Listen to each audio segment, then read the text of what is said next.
eu entendo que Jesus Cristo morreu na cruz por todos os homens. Eu queria a consideração dele nesse texto. Tá, sem problemas. Esse texto, o apóstolo Paulo usa a palavra todos no sentido de judeus e gentios.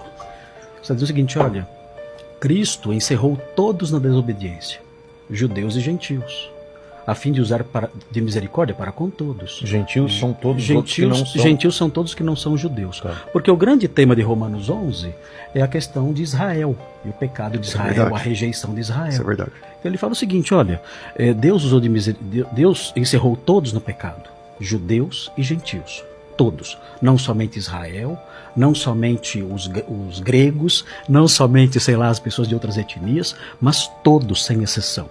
Não há uma etnia, não há uma raça que não esteja debaixo do pecado. Deus encerrou todos debaixo do pecado. Todos os homens, no caso. Todos os seres humanos. Porque se tem judeu e gentil, não tem outro povo fora judeu e gentil. Judeu e gentil é todos. Isso, todos, Judeus e gentios, Isso. ele encerrou todos lá. Tá. A fim de usar de misericórdia para com todos também, judeus e gentios. E é comum o apóstolo Paulo usar a palavra todos num sentido assim, num sentido mais limitado.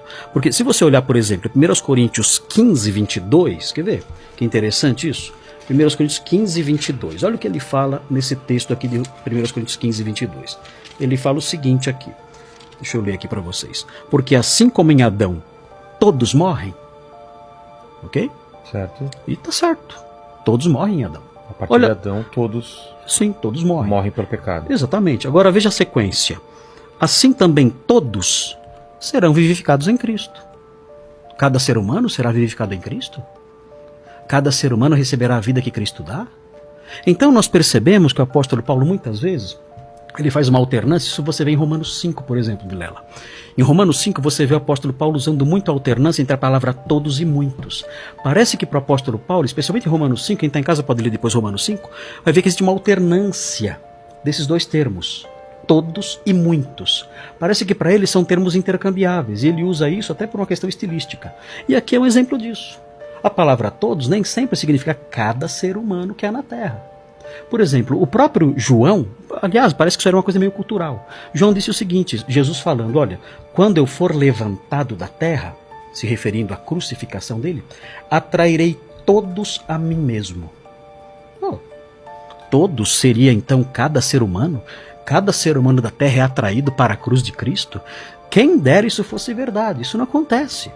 Então nós percebemos que nós não podemos atribuir a palavra a todos no Novo Testamento o mesmo sentido, o mesmo escopo, a mesma abrangência que nós atribuímos a palavra a todos no português. Porque na Bíblia, essa palavra, ela tem uma certa maleabilidade. Ela não significa rigorosamente cada indivíduo que há na Terra. Eu atrairei todos a mim mesmo. Meu Deus, não dá para ser cada indivíduo. Assim como 1 Coríntios 15, 22 também. Nem todos recebem vida em Cristo. Então o que nós percebemos em Romanos... É que nem quando a minha mãe falava para minha mãe assim, quero ir na festa. Falava assim, você não vai. Falava, mas todo mundo vai. Exatamente. Ela falava, você não é todo mundo. Percebe que a palavra todos ela tem nuances diferentes? Então não posso me apegar a isso. Agora, quanto ao que o pastor mencionou, dizendo, olha, isso aí não é ensinado na Bíblia e tudo mais, meu Deus. Eu quero só lembrar aqui que o calvinismo é uma posição fundamentada fortemente em trabalho exegético.